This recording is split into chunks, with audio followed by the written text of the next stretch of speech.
mentioned that as my preferred anthem, I heard, oh, pardon me. There we go, is that better? Hey, all right. Yeah, I got a little bit of bafflement around Dixie Chicks who, so hopefully at least there was a little connection in the audience. All right, I'm here tonight to talk about what infertility taught me about innovation. And thank you for the Kleenex, I may need them. All right. So often when I'm out and about with these two beautiful people, strangers will peer into the massive stroller, look into their happy faces and say to me, "You're so lucky." It's what people like to say when they see someone out with twins. And they're right.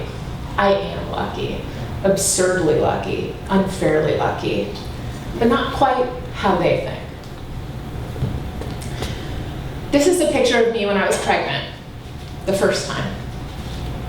And here I am at a family reunion 4 months later, pregnant the second go-round. This is me right after we'd seen the little pulsing heartbeat of hope for the third time. Skip forward, here Ian and I are, taking a hike to the day that we'd found out that we'd lost our fourth.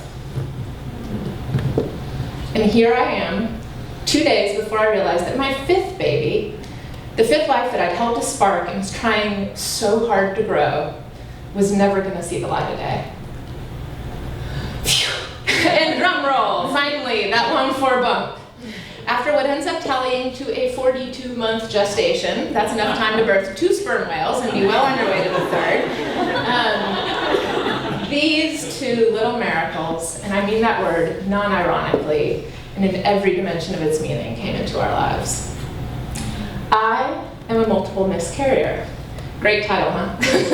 I've spent years dealing with infertility. Why am I telling you this? Some might wonder, for good reason. Well, there's several reasons. One, at IDEO, it's easy to look around. Actually, it's kind of hard not to, at the baby factory that we've become. But now I'm pretty sure everyone's sharing the same awe-inspiring statistic of 21 women pregnant. Wait, no, it's up to 28. It's easy to see that and presume that it's easy for everyone. And as someone who spent years here dealing with just how uneasy it can be, that's both untrue and can be intensely isolating and hurtful. Two, and perhaps more relevant to the bulk of you still trying hard not to get pregnant in the audience, dealing with infertility has led me to strong insights about the very business we are in, the business of innovation. Infertility actually equals innovation. Let's do a little creative etymology. In the case of infertility, in means not, as in opposite of abundance. Whereas in the case of innovation, in means into the new. Notice the profound difference stored in that little but powerful prefix in. What if we switched it around? How good would that feel for the infertile? And how accurate? By accepting that title, the scarlet eye, as I like to call it, the infertiles of the world are in hot pursuit of the abundance that's so far proven elusive. They're heading towards it, in as in into, instead of in as in not. In the same way, those who are pursuing innovation are doing so because it's often not who they are. They're struggling to innovate, not new, which is why they hire us. You see, we are the infertility specialists of the business world. And as someone who's been on both sides of the gurney, the practitioner and the patient, I have a few recommendations to make on how we can embrace the title, roll up our sleeves, and do even better. Lesson 1, gift the power of diagnosis. It's a sad biological truth. The older we are, the harder this bring new life into the world gig becomes. The human species was designed to output its baby animal closer to the time we're getting drunk on a nightly basis than to the moment when the majority of us are involved in a stable relationship, have our financial house in order, and can actually take care of the little beasts. And in this case, businesses aren't that different from people. I like to think of startups as the teenage pregnancy of the corporate world.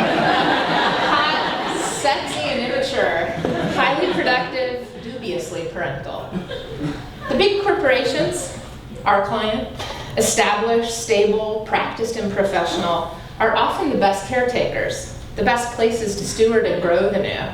They might be a little boring, a little overweight, but their heart is in the right place, and they'll be fantastic parents They just can't get knocked up. So instead they knock on our door. They want to know that we've seen this problem before, that there's success on the other side of that chasm. They just want to know what's wrong and that we can help. I know what it's like to be denied that comfort. In my case, age wasn't the problem. I was 30 the first time we got pregnant. After endless tests, we ended with nothing. Idiopathic was our diagnosis, meaning problem unknown. You know you're in an odd place when you're crossing your fingers and hoping for a thyroid problem, a chromosomal abnormality, or please God, give me some bad eggs. But that's the point. Unknown feels really unsatisfactory. Don't leave our clients as uncertain and unsatisfied as me. Offer them hope by gifting them answers. Leverage our past experience and help them see what's not working. Diagnosis plants the seeds of a dream. Lesson 2, stare down the worst case scenario. After my third miscarriage, I sunk into quite a funk. It's not very surprising. I desperately needed the support of family and friends, but I wasn't getting what I wanted and needed. They'd divert, they'd change the subject, or in some ways worse, offer up pithy platitudes instead of really engaging me. A walk in the woods, though, with my sister-in-law changed things. Here we are on that mythical march. Nobody lets me talk about what might really be true here, I lamented as we plodded up the hill. Well, what might be true, she asked. Open it seemed to hearing my actual answer. I stared at her, mouth agape, and shouted, that I can't have children. And instead of dodging the discomfort of that statement, the misery and the despair, she went right in. Okay, so let's say that's true. You can't have children. What then? Almost crying, I choke out, well, I guess we'd adopt. And how would that feel? Now thoroughly crying, I shouted out, wonderful! And there it was, my truth. The end of this road, no matter how circuitous the path, took us to wonderful. There would be, harrowing moments, emotional and physical catastrophes along the way. But wow, I could weather that worst case scenario when what it held was something marvelous. Different from where I'd begun, but equally good. We're taking that walk in the woods with our clients. And here's what you need to know. They're bruised from past failures. They're consumed by market pressures, shrinking budgets, and the families that depend on them to thrive. They're looking out with jealous eyes at all those fertile startups and worried they can't and won't be able to do it. We can ask the hard questions. We can set aside our own discomfort and dig in. They might not have an answer that you want to hear to the question, what might be true? And they definitely won't always have a vision of wonderful ready on the other side of that chasm. But we can help them build it. We can enable them to stare down their worst fears, peer right into that pit of possibility, and fall in love with what it is they see. Lesson 3, shift weaknesses to strengths. By the time I'd had what could only be called many miscarriages, a slow sense had smothered me. I'm broken. For whatever reason, I didn't work the way I was supposed to, which is debilitating. Not just can't you get the one thing you most want in the world, a baby, but you begin to hate yourself, your body, your femaleness.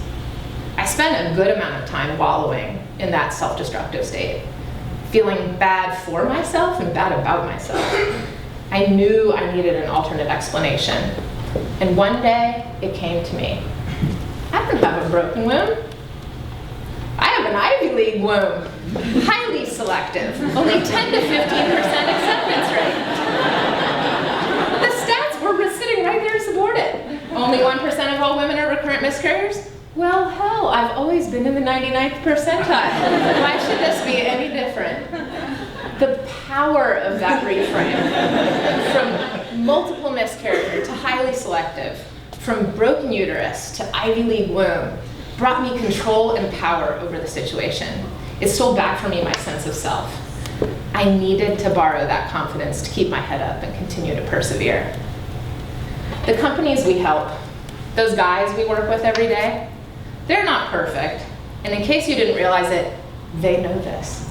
They're stuck in it. They're wallowing in the things about themselves that feel broken. From low sperm count to sniper sperm. From infrequent ovulator to dynamic and unpredictable. From barren to thick skin. There's real power to be had in the creative construction of an alternate model. A vision of excellence resurrected from the ashes of self-doubt and hate. As ingenious wordsmiths, as designers of diction, we have the ability to act as alchemists of their very sense of identity. Let's help our clients see their solid foundation in new ways, remember their long-forgotten assets, and celebrate the attributes that are uniquely them. Let's shift their weaknesses to strengths and give them the power to persevere. All right, last lesson. Lesson 4, be the mavericks. They never did figure out what was wrong with us. Not to say there wasn't anything wrong, it just escaped the knowledge of the scientific world. Analytics only got us so far. So, on what ended up being our 6th and successful pregnancy, we threw every tool anyone had at the problem. We worked with bold practitioners, artists who deploy technology, scientists with a strong dose of the believer inside. Some of it stood up to rigor, other methods sat right at the fringe of believability.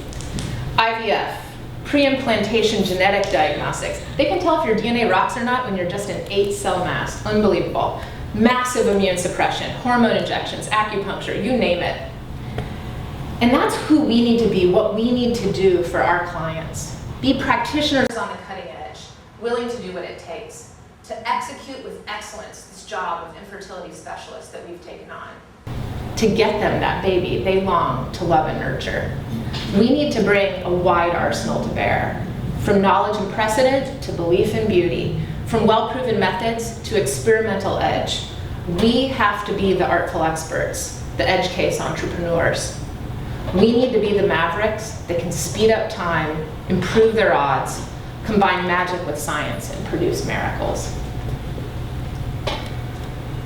People like to share their infertility stories once they can speak in the past tense. And in many ways, I'm no different. I get to go home each day to these magical nymphs and glory in a story with a really happy ending.